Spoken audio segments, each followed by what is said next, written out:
saraakiil ka tirsan Puntland ayaa maanta gaaray deegaan ka tirsan gobolka Sanaag oo saldhig ay ka sameysteen ciidamada Somaliland. warar gordhow idaacada kulmiye ay ka helayso deegaanka Yube oo kamid ah deegaanada hoostaga koonfurta gobolka Sanaag ayaa sheegaya in ciidamo ka tirsan kuwa daraawiishta maamulka Puntland ay gudaha u galeen deegaankaasi iyo deegaano kale oo ku xiran. saraakiisha hogaaminaysa ciidamada maamulka Puntland ee ku sugan deegaanka Yube ayaa xaqiijiyay in talaabadan ay tahay mid laga jawaabayo hadal ka soo baxay madaxweynaha Puntland Saciid Cabdullaahi Dani kaas oo ku sheegay in 24 saac gudahooda laga jawaabo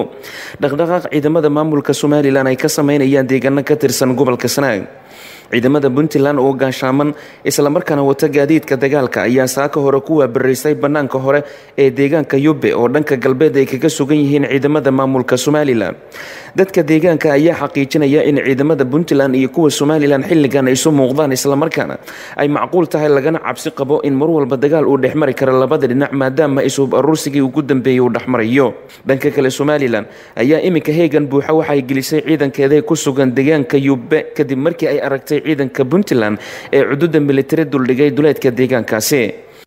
3 qof ayaa geeriyootay 2 kalena dhaawac ayaa soo gaartay kadib markii rag hubaysan ay weerar ay ku qaadeen dad xoolo dhaqato ah oo ku sugnaa deegaano hoos yimaada deegaanka Balbusle ee gobolka Mudug. dadka dhintay ayaa la sheegay inay ahaayeen hal qoys kuwaas oo sida dad goobjoogayaal ay sheegeen ku sugnaa hooygooda isla markaana doonayay inay ka guuraan goobtii ay joogeen una guuraan deegaan kale. waxaana markii uu dhaqaaqay gaarigii ay rabeen inay fulaan rasaas xoogan ku furay rag hubaysan taasoo sababtay inuu ka dhasho khasaaro isugu jira dhimasho iyo dhaawac iyadoona kooxihii weerarkaasi ka dambeeyay isla markiiba goobta ay ka baxsadeen.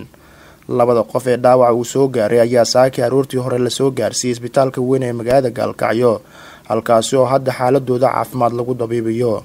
deegaanka dilkii dhaawac uu ka dhacay ayaa inta badan waxaa ku soo laabtay dilal ku salaysan aanooyin qabiil kuwaas oo u dhaxeeya qoysaska xoolo dhaqatada ee halkaasi wada degaa isla markaana isku haysta dhul banaan oo halkaasi ku yaala.